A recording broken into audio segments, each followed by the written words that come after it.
إن الحمد لله نحمده ونستعينه ونستغفره ونعوذ بالله من شرور أنفسنا ومن سيئات أعمالنا من يهده الله فلا مضل له ومن يضلل فلا هادي له وأشهد أن لا إله إلا الله وحده لا شريك له وأشهد أن محمدا عبده ورسوله يا أيها الذين آمنوا اتقوا الله حق تقاته ولا تموتن إلا وأنتم مسلمون يا أيها الناس اعبدوا ربكم الذي خلقكم من نفس واحدة وخلق منها زوجها وبث منهما رجالا كثيرا ونساء واتقوا الله الذي تساءلون به والأرحام إن الله كان عليكم رقيبا يا أيها الذين آمنوا اتقوا الله وقولوا قولا سديدا يصلح لكم أعمالكم ويغفر لكم ذنوبكم ومن يطع الله ورسوله فقد فاز فوزا عظيما ألا وإن أصدق الحديث كتاب الله خير الهدي هدي محمد صلى الله عليه وسلم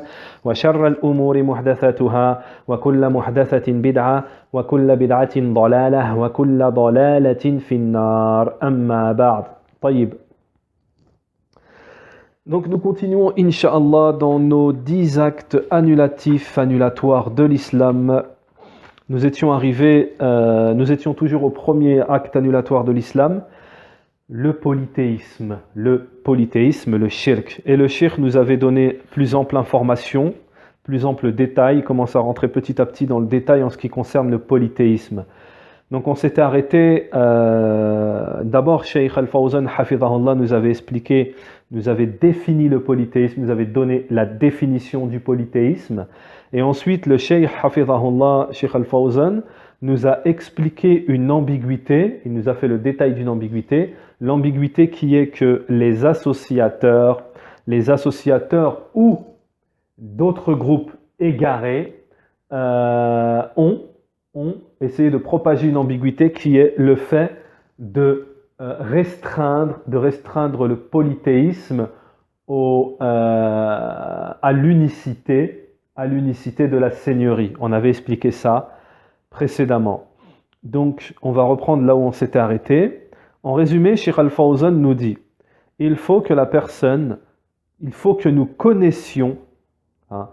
connaissions le polythéisme, que nous soyons en pleine, parfaite connaissance de ce qu'est le polythéisme. Pourquoi ? Parce qu'il y a des gens qui l'expliquent autre que par son explication, c'est-à-dire qui donnent une explication qui est erronée. Le Cheikh nous dit, lorsque nous méditons sur le Coran, nous trouvons que le polythéisme, c'est quoi ? C'est l'adoration à autre qu'Allah. Le polythéisme, c'est quoi ? C'est l'adoration à autre qu'Allah. Allah Ta'ala nous dit dans le Coran, وَيَعْبُدُونَ مِن دُونِ اللَّهِ مَا لَا يَضُرُّهُمْ وَلَا يَنْفَعُهُمْ وَيَقُولُونَ هَؤُلَاءِ شُفَعَاؤُنَا عِندَ اللَّهِ Sourate Yunus, verset 18. Ils adorent au lieu d'Allah ce qui ne peut ni leur nuire ni leur profiter et disent, ceux-ci sont nos intercesseurs auprès d'Allah. Ensuite, un deuxième verset que nous avons, قُلْ ادعوا الذين زعمتم من دون الله لا يملكون مثقال ذرة في السماوات ولا في الأرض Sourate Saba, verset 22. Dit, invoquez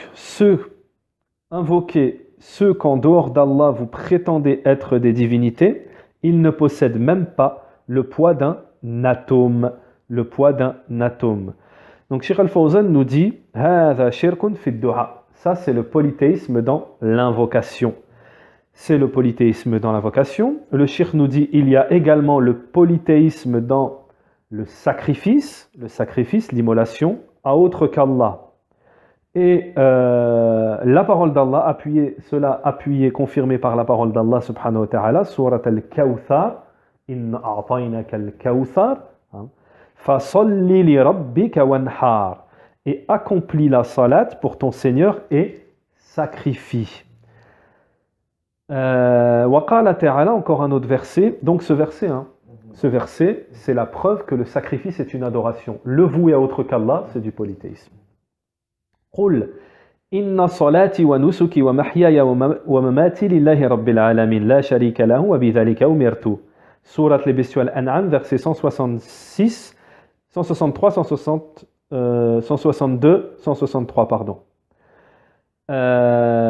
Dis, ma prière, mon sacrifice, ma vie et ma mort, plutôt mes prières, mon sacrifice, ma vie et ma mort appartiennent au Seigneur de l'univers.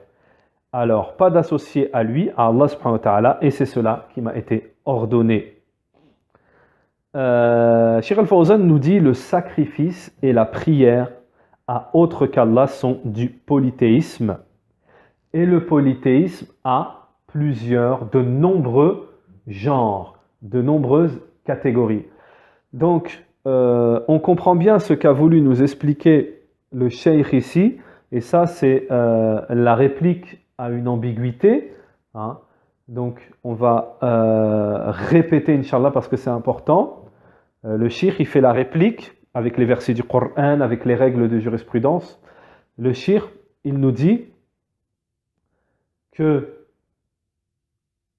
les associateurs ou autres, quand on dit autres, des groupes égarés, hein, mais qui peuvent être aussi des groupes qui sont passés dans les associateurs, dans la catégorie des associateurs, ces groupes-là, ou ces gens, ces ambiguïtés, ils disent, nous prenons des formes d'adoration, des genres d'adoration, et nous les vouons à autre qu'Allah, mais c'est pour nous rapprocher d'Allah.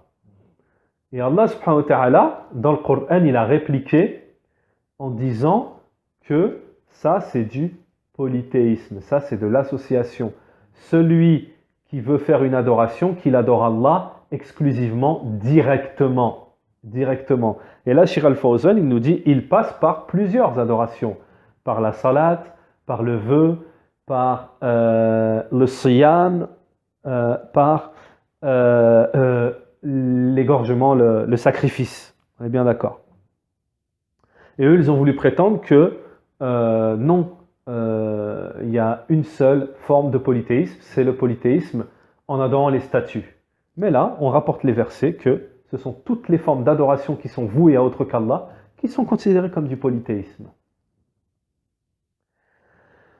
On va donner un petit exemple, je vais faire une petite parenthèse, on va encore redonner un exemple pour bien faire comprendre. Le sens, dans le livre de l'unicité Kitab al-Tawhid, il y a un hadith qui est rapporté où il y avait deux hommes qui passaient leur chemin et qui sont tombés sur un peuple qui, eux, pour passer par leur propriété, il fallait sacrifier quelque chose pour autre qu'Allah. Donc, il y en a un qui a dit « Moi, j'ai rien à sacrifier ». Ils lui ont dit « Sacrifie une mouche ». Sacrifie ne serait-ce qu'une mouche. Il a sacrifié une mouche, il est rentré en enfer. Il y a l'autre, ils lui ont dit « Sacrifie quelque chose ». Il a dit « Moi, je ne sacrifie rien pour autre qu'Allah ». Ils l'ont sacrifié, bon, ils disent ils lui ont coupé darba unuq, ils lui ont coupé la tête, il est rentré au paradis. Alors, c'est quoi le titre du récit, là, du hadith? Ils disent l'histoire de celui qui est rentré au paradis par une mouche et celui qui est rentré en enfer par une mouche. Donc on voit bien ici que le polythéisme, il n'est pas réduit au statut, ils lui ont dit sacrifie ce que tu veux. Et par une mouche, il est rentré au paradis. On est bien d'accord. Alors la règle, on nous dit ici, Cheikh Al-Fawzan nous dit la règle. Et ça, pourquoi j'ai insisté, j'ai même apporté une parenthèse, j'ai rajouté et tout. Parce que j'appuie sur ça, pourquoi? Parce que ça sert de réplique aux associateurs ou aux frères musulmans, à qui vous voulez, que demain il vient et il vous attaque avec ça. Là, si tu as bien maîtrisé ton sujet, tu lui dis non. C'est pas, ne me dis pas que le tawhid c'est juste l'unicité de la seigneurie. Parce que sinon, les associateurs à l'époque du prophète, ils auraient été des croyants, des musulmans, puisqu'ils ont reconnu la seigneurie. Et pas, alors ne pas reconnaître l'adoration, ça fait rentrer dans l'islam. Non. C'est le contraire. C'est en reconnaissant l'unicité de l'adoration, c'est là que tu rentres dans l'islam, puisque ça englobe l'unicité de la seigneurie. Mais reconnaître l'unicité de la seigneurie, ça ne fait pas de toi un musulman. Et ça, il faut le savoir. Il y en a qui jouent avec ça. Alors, la règle, nous dit Sheikh Al-Fawzan, et qui d'ailleurs est écrite en gras, hein, en noir foncé, la règle, c'est que celui qui voue quoi que ce soit de genre, parmi les genres d'adoration à autre qu'Allah, il sera un associateur. Tu prends ce que tu veux. Tu prends le sacrifice, l'invocation, la demande de secours, la demande d'aide, le vœu, la salat, tout ce que tu veux, le tawbah, le repentir, tout ce que tu veux, tu le voues à autre qu'Allah, c'est du shirk. Cela s'appellera du polythéisme. Il n'y a pas un genre, c'est pas exclusif, c'est pas restreint à un seul genre. Alors, ensuite, Sheikh Al-Fawzan, on continue dans le détail. On a compris, on a donné la définition, on a donné le sens du shirk. Là, on est dans la catégorie, plutôt on est dans l'acte annulatoire qui est le polythéisme. On a donné la définition, on a expliqué ce que c'est, maintenant on va commencer à détailler. On est dans un cours sur le polythéisme en détail.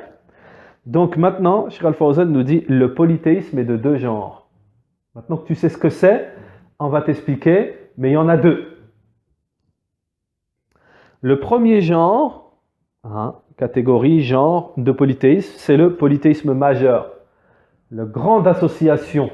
Le deuxième genre, la deuxième catégorie de polythéisme, c'est le shirk al-asghar, le polythéisme mineur, la petite association comme ils disent. Alors on va commencer par la première. La grande association, le polythéisme majeur, c'est le fait de vouer quoi que ce soit parmi les genres d'adoration à autre qu'Allah, comme nous l'avons vu précédemment.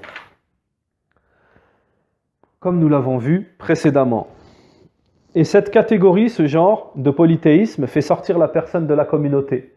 Celui qui fait du shirk al-akbar, il sort de la religion, il n'est plus musulman.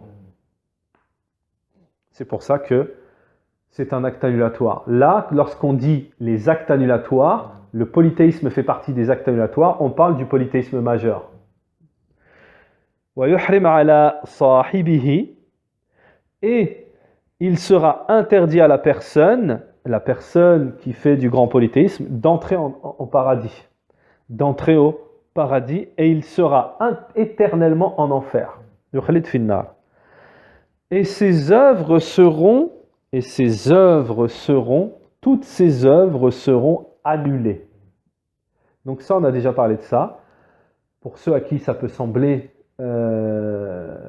incroyable, mais c'est prouvé par le Coran et la Sunna. Dans le Coran, Allah Ta'ala, il parle au prophète, salam, il lui dit, et si tu aurais fait du polythéisme, toutes tes œuvres, elles auraient été annulées. Donc, celui qui fait du grand polythéisme, donc ses œuvres sont annulées, quoi qu'il ait pu faire. Son sang et ses biens deviennent licites, et il devient mauvais comme impur, pour plusieurs raisons. Dans le sens où le polythéisme rend la personne mécréante et associateur, le polythéisme rend la personne mécréant et associateur. Deuxièmement, l'associateur, il lui est interdit le paradis, il ira éternellement en enfer, et les injustes n'ont pas de secoureur. Les injustes qui seront en enfer n'auront pas de secoureur. ولهذا قال مأواه النار لما حر من الجنة صارت النار مأواه أبدا أبد ولا يخرج منها أبدا وعياذ بالله. Donc en gros, Sheikh Al-Fawzan nous dit ici que, comme l'a dit Allah subhanahu wa ta'ala dans le Coran, ce sera une situation éternelle.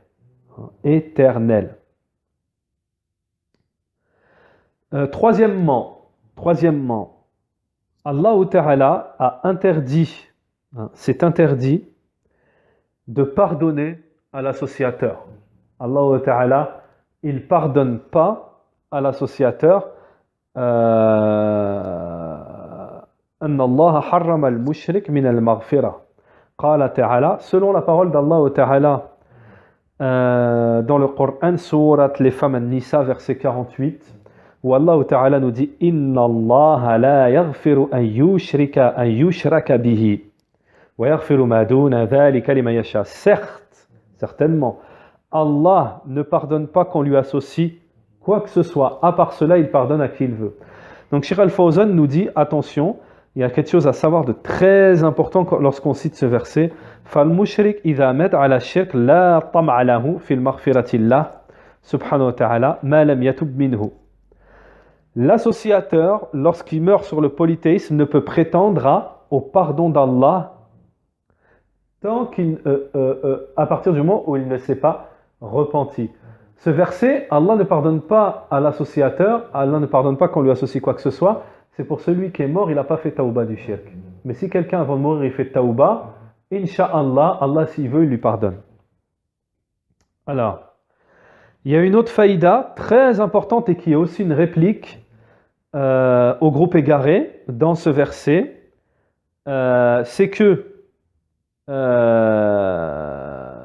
Allah Ta'ala, il pardonne les péchés qui sont extérieurs, qui ne sont pas du polythéisme. Allah subhanahu wa ta'ala, il pardonne les péchés qui ne sont pas du polythéisme en disant dans le Coran, et il pardonne, à part cela, il pardonne à qui il veut.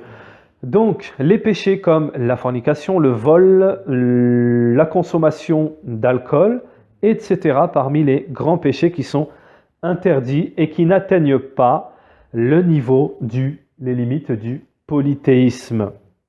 Et bien entendu, à une condition, c'est que cela est selon la volonté d'Allah subhanahu wa ta'ala. C'est-à-dire que les péchés, Allah subhanahu wa ta'ala, s'il veut, il pardonne et la personne ira, l'unificateur ira directement au paradis, sans châtiment. Allah subhanahu wa ta'ala, s'il veut, il ne pardonne pas.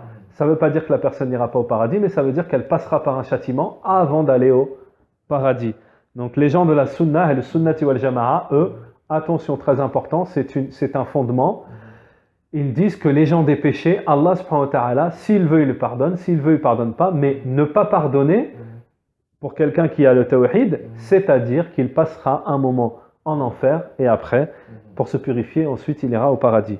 Contrairement aux khawarij, aux takfiriyin, qui eux, ils disent celui qui fait un péché, il va directement en enfer éternellement. Éternellement.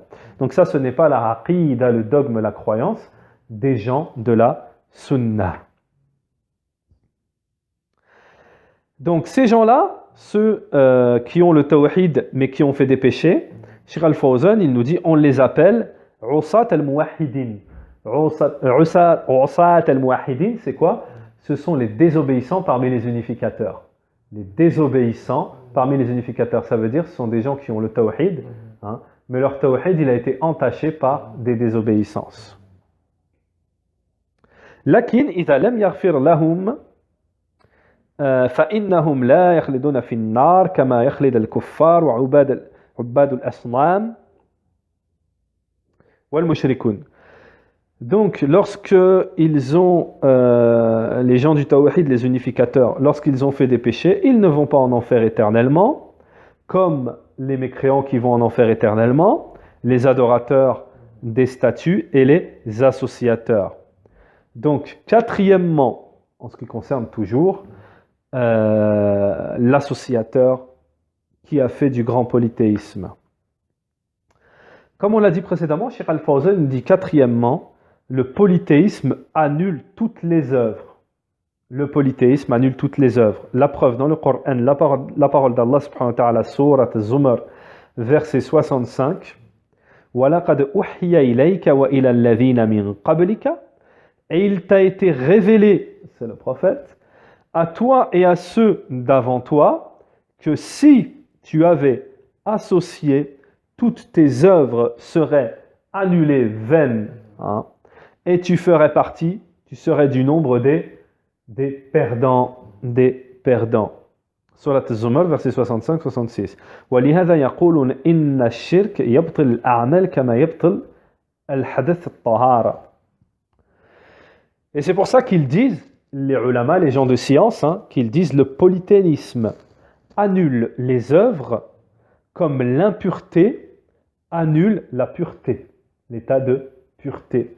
Le polythéisme annule les œuvres comme l'impureté, la souillure, annule l'état de pureté. فالإنسان إذا توضأ ثم أحدث بطلت طهارته. طهارته كذلك إذا شهد أن لا إله إلا الله وأن محمدا رسول الله ثم أشرك شركا أكبر بطل توحيده. Alors, également la personne lorsqu'elle fait ses ablutions, puis lorsqu'elle est souillée, on dira que son état de pureté sera annulé. Également, c'est un exemple, c'est une parabole, également, celui qui témoigne de la ilaha illallah et que Mohammed est le messager d'Allah et qui fait du grand polythéisme, son tawhid sera annulé. Et ses œuvres seront annulées. Pourquoi? Parce que le polythéisme, il annule les actions. Quoi que tu aies fait, comme l'impureté annule la pureté. Quoi que la personne ait pu faire, si elle s'entache, si elle tombe dans le grand polythéisme, elle œuvre par le grand polythéisme, quoi qu'elle ait pu faire, même si elle a témoigné de la ilaha illallah wa anna muhammadan rasulullah, la personne, son témoignage, sa shahada sera annulée et toutes les œuvres qu'elle aura pu faire précédemment, c'est-à-dire qu'elle aura pu faire le hajj, la zakat, le siyam, le tawhid, tout ce qu'elle ait pu faire, les sadaqat, etc., tout cela sera annulé, même si elle prétend dire la ilaha illallah, son la ilaha illallah sera annulé. قال تعالى لما ذكر بعض الأنبياء في سورة الأنعام لما ذكر Allah Ta'ala nous dit dans le Coran, lorsqu'il a mentionné certains prophètes dans Surat les Bestiaux Al-An'am, verset 84, Allah Ta'ala nous dit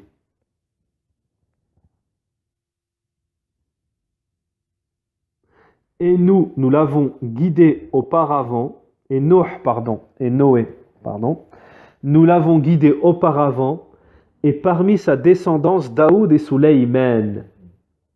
Mais ils avaient, ensuite un autre verset, وَنُوحًا هَدَيْنَا مِنْ قَبْلُ وَمِنْ ذُرِّيَّتِهِ دَاوُدَ وَسُلَيْمَانَ وَلَوْ أَشْرَكُوا.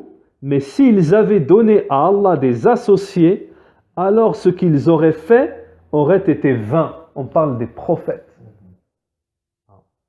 S'ils auraient donné les prophètes des associés à Allah, tout ce qu'ils auraient fait avant. Donc là, en fait, c'est un exemple. C'est au cas où on sait que les prophètes, ils ne font pas de polythéisme. Mais Allah Ta'ala nous donne un exemple que même eux, s'ils avaient fait, alors qu'en est-il de nous? Cheikh Al-Fawzan, à la suite de ça, il nous dit Naham. Et le fait, même du fait, et malgré qu'ils soient des prophètes, si jamais ils auraient associé, toutes leurs œuvres auraient été annulées. Il est inutile à la personne, cela n'est d'aucune utilité à la personne de faire quelles que soient les œuvres, d'avoir des œuvres à son actif et d'avoir le polythéisme en même temps. Alors si la personne ne se repent pas, ne fait pas de tawbah, elle ira éternellement en enfer. Le messager d'Allah alayhi salatu wassalam nous dit dans un hadith rapporté par Muslim, dans un hadith il nous dit celui qui meurt en invoquant autre qu'Allah, plutôt en lui donnant des égaux et en invoquant autre qu'Allah, dakhala an-nar, il entrera en enfer. Man mat wa huwa yad'u min dunillahi nidda, celui qui meurt tout en invoquant en dehors d'Allah des égaux, autre que lui, il ira en enfer.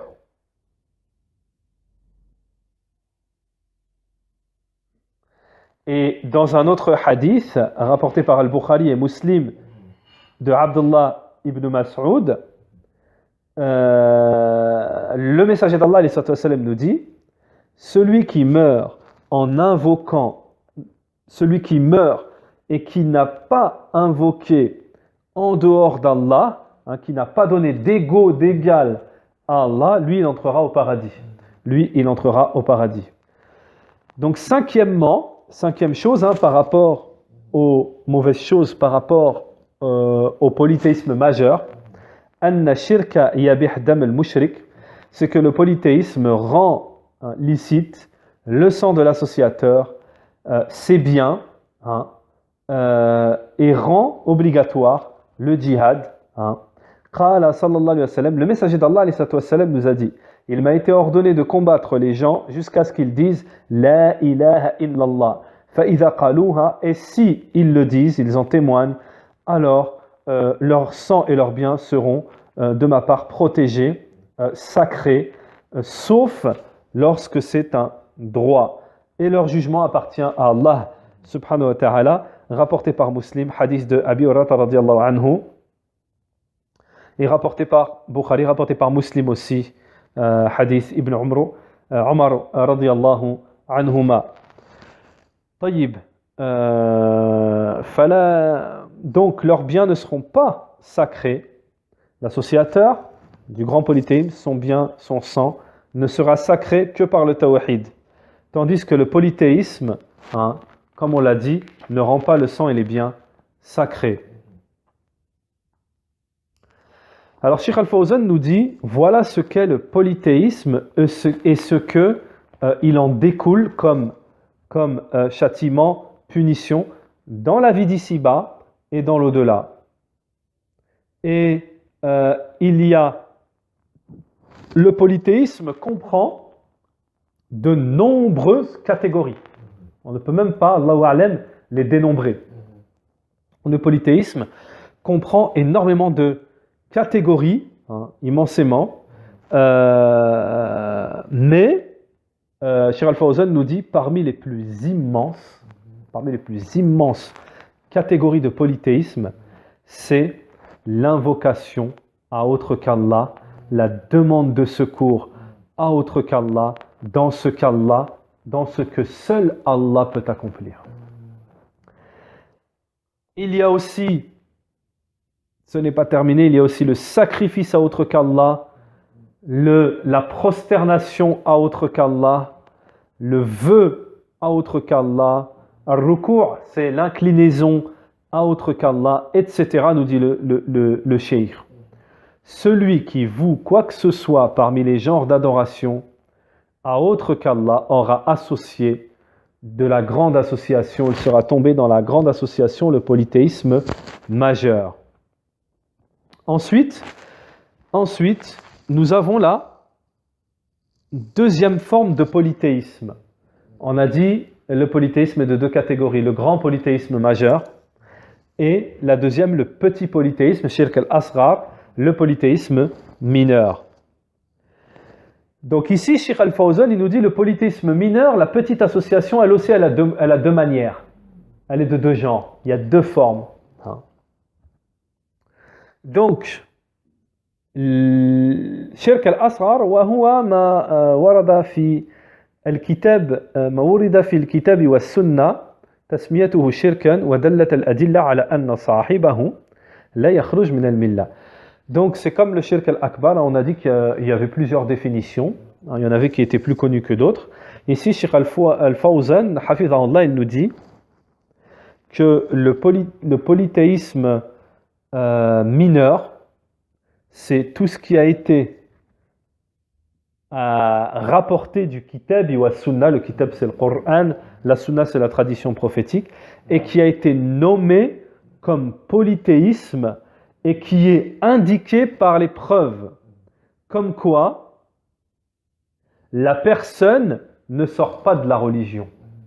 Donc pour ceux qui n'ont pas maîtrisé du premier coup la définition, lisez-la plusieurs fois en méditant sur celle-ci et ça va rentrer. Et je répète, shirk al-asghar, le petit polythéisme, c'est tout ce qui a été rapporté dans le kitab wa sunna, qui a été nommé comme polythéisme, ça s'appelle du polythéisme, mais dont les preuves n'indiquent pas que la personne est sortie de l'islam. C'est du polythéisme, mais avec les preuves, on voit qu'il a fait une forme de polythéisme et qu'il n'est pas sorti de l'islam. Ça, c'est la définition de Sheikh Al-Fawzan, très bonne définition. Donc on a dit que Shirk al-Asghar, le petit polythéisme, il avait deux formes. Alors, le polythéisme dans la prononciation. Alors là, on parle de la petite association, le petit shirk. C'est quoi le petit shirk? Le petit shirk dans la prononciation. Alors, comme le fait de jurer par autre qu'Allah. Quand on jure par autre qu'Allah, c'est du shirk. Et c'est quoi comme forme de shirk? C'est du petit shirk. Et c'est quoi comme genre de shirk? C'est avec la langue. Avec la langue. Donc on nous dit ici qu'al-half bi ghayrillah qala sallallahu alayhi wa sallam, le dalil, le messager d'Allah nous a dit, celui qui jure par autre qu'Allah, il aura mécru ou associé. Rapporté par Ahmed, Tirmidhi, Abu Daoud. Et Tirmidhi a dit que c'est un bon hadith et il a été authentifié comme étant hadith d'Abdullah ibn Umar radiallahu anhu. Ou al-Hakim aussi. Donc, lorsque on jure par autre qu'Allah avec la langue, sur ce qu'on veut, hein, on jure par autre qu'Allah, par ce qui interdit de jurer autre qu'Allah, on aura fait du polythéisme. Par exemple, le fait de jurer par autre qu'Allah, il y a encore autre chose. Cheikh Al-Fawzan nous dit, exemple, le fait de dire « Ah, si c'était Allah et toi », ça c'est du polythéisme aussi, avec la langue shirk asghar. « Oh, si c'était Allah et toi », si ce n'était pas Allah et toi, pardon, plutôt, « Masha'Allah wa shi'ta » et par ta volonté et la volonté d'Allah. Quand tu dis « et », hein, quand la personne dit « et », elle met la personne au même niveau qu'Allah. Et on a dit que le shirk c'était quoi dans la définition? Que c'était taswiyat, de mettre au même niveau. Pour ça que les ulama ils disent, on dit pas et, on dit et puis. Parce que lorsqu'on dit et puis, ça veut dire qu'on met Allah et toi on te met graduellement plus bas. وهذا شرك في الألفاظ. Donc ça c'est une forme de polythéisme mineur, shirk asghar, hein, dans la prononciation. Taïb. Et on voit bien, comme je l'avais dit dans des cours précédemment, on avait fait Qawl al-Mufid aussi, dans des cours, on avait dit on avait constaté que c'était beaucoup propagé, que Shaitan, c'était un de ses stratagèmes pour faire tomber les jeunes, hein, etc., dans le polythéisme en leur faisant jurer par leur maman, etc., etc. Deuxième forme de petit polythéisme, de shirk al-asghar, de polythéisme.